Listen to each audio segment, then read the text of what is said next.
Mahalia. Hello. Hello. How are you? I'm very well. How are you? I'm good. What's your life like? Life is good. I'm a little bit tired today. Okay, why? Glastonbury, man. Okay. Yeah, it was just do you know what? I didn't even go that crazy. It's just the shows with the friends being there and family being there and me just trying to kind of balance a load of different things, and I've just come back from it tired. Crazy. Yeah. Crazy. It's a good look because I know your life is good and people really show out for you, you know? Yeah. I saw a little party trick you done on stage where you... Is that what you know do? what? It's jokes. Do you know earlier when I was singing and you came in and you went like this? I looked at him and I was looking at you and I was like, oh my God, I know exactly what he's referring to. I was waiting for somebody to ask me. Do you know what? It was actually my first time doing it. And it was one of those weird, really weird, spontaneous moments. It was such a good show. Right. I was in Belgium and it was 30, it was like 34 degrees. Wow, that's all. So I was backstage and I was just like, I can't wear a bra for this. I'm going to have to go on and just do this show and just let them hang free.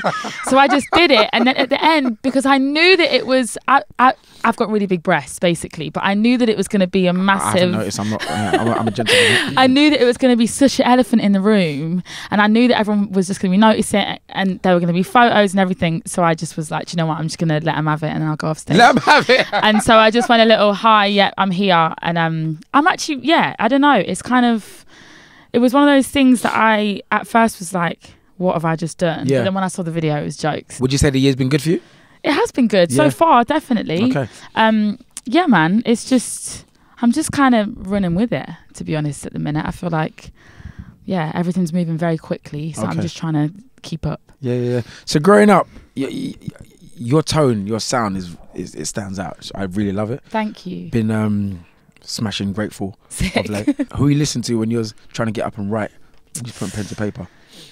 A lot of different people. Yeah, because you can hear it. To be honest. Like I think my sound is always kind of, I guess people have always described it as an eclectic sound. It's like there's just so many influences, like from all different genres. Yep. So when I was a kid, I was proper into mostly British female songwriters. So I loved people like Kate Nash, Lily Allen. Okay. I loved Adele in the first record, 19. That was my kind of go-to when I started playing the guitar. Right. And then I loved Joan Armatrading, and like I just had like a collection of female singer-songwriters in the UK that I loved.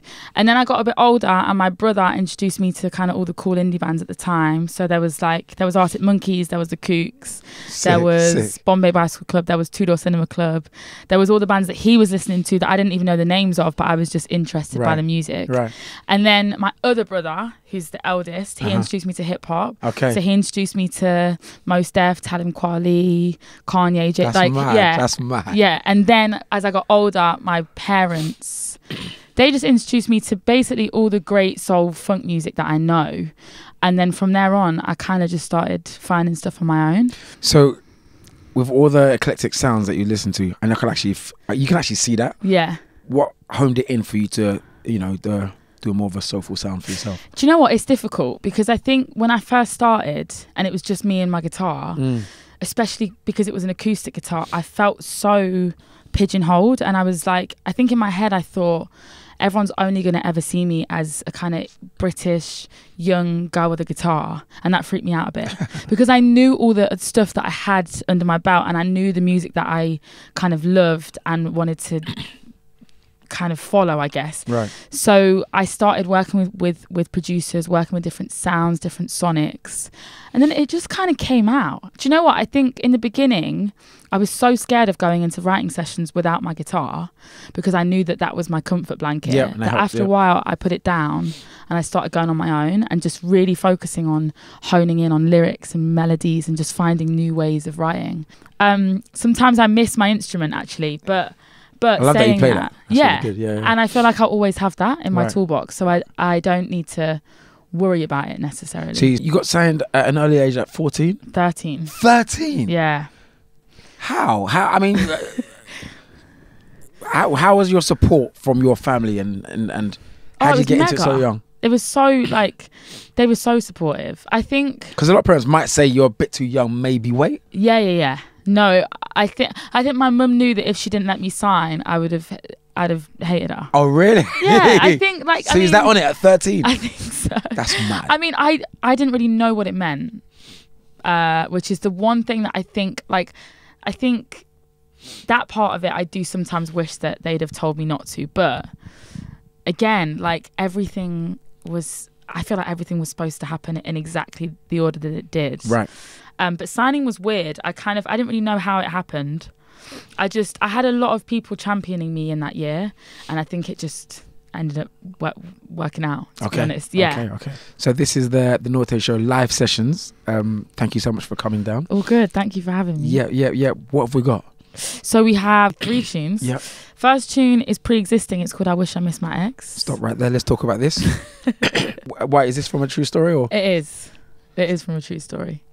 See, the thing is, tell me. It's almost like damned if we do, damned if we don't. Okay. You know, I could be texting you, I miss you, and if I don't text you, you got something to say. If I do text you, you got something to say. Yeah. We can't win. Why is that? Because you're not supposed to. We're supposed to win. Are you always right? That's not fair. I'm not always right. Okay. So now, this is the thing, is that I think I hear you. Yes. But content, things to write about, things to talk about. And do you know what? Okay. And like, I do hear you actually, and like through writing songs, I think I've worked that out as well. That actually, I feel sorry for you guys because we just have a problem regardless. But we saying have problems. that, yeah, we do. It's like when I was writing this tune, he was bothering me. Oh. And it was one of those things when actually I think, when like really thinking about it, I knew that I was in the wrong. Which is why. Like I kind of talked about that whole thing of I wish that I missed you. Yeah. Yeah. Because I knew I was wrong, but I just didn't know how to answer any of the questions that he had for me. Oh, and I mean, I've been there, to be honest. Yeah. So yeah. It's not easy. I know that every man that I know has been in that position where a girl is saying to him, "What did I do? Tell me," and he's not responding. Do you know what the worst thing is? The worst thing is when you're texting, you're calling, you don't get nothing back. It's horrible.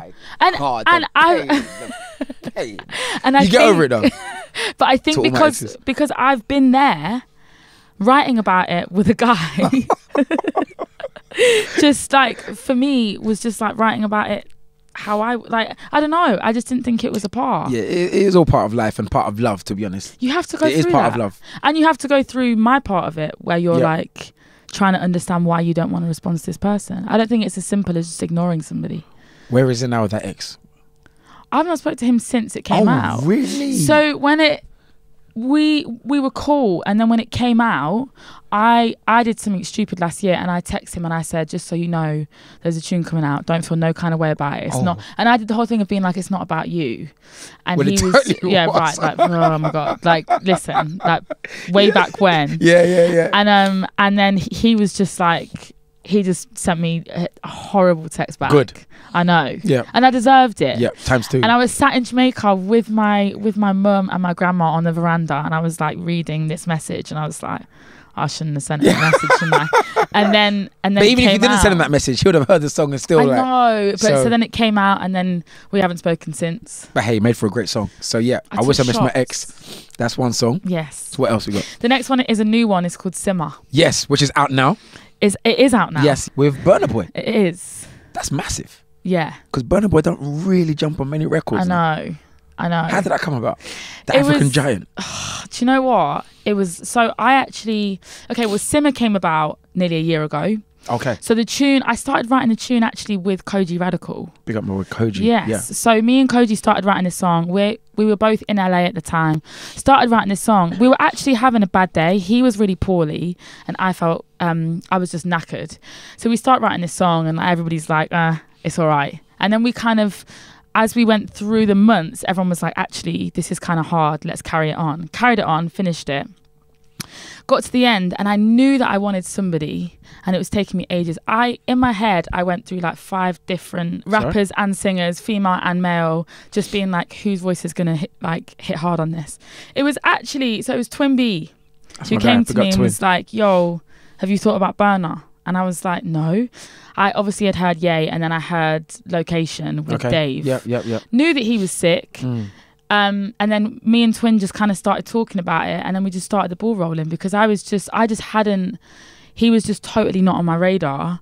I was thinking of so many different names, and none of them were right. And then when Twin said him, I got my boy Twin. I was like, yo, yeah, he's amazing. Yeah. And like, so we did last week, we shot his part of the video together in London. And it was just like hearing about his week and like him explaining to me about like where he's just come from, where he's about to go, then where he's about to go.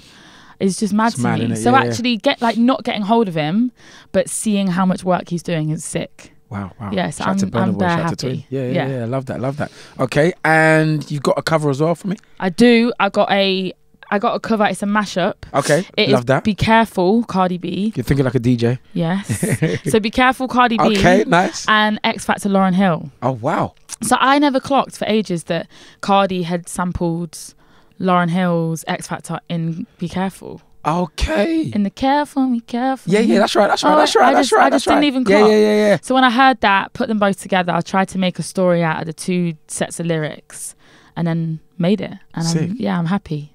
And then I really like it. Okay. Mahalia, thank you so much. Thank you. Sorry I talked so much. No. We're here. This was actually supposed to be like 4 or 5 minutes, but this is when you have a good conversation, you know? It's not even an interview, it's a conversation, a raw conversation. Yes. Yeah. The Norte Show live sessions, Capital Xtra, Mahalia.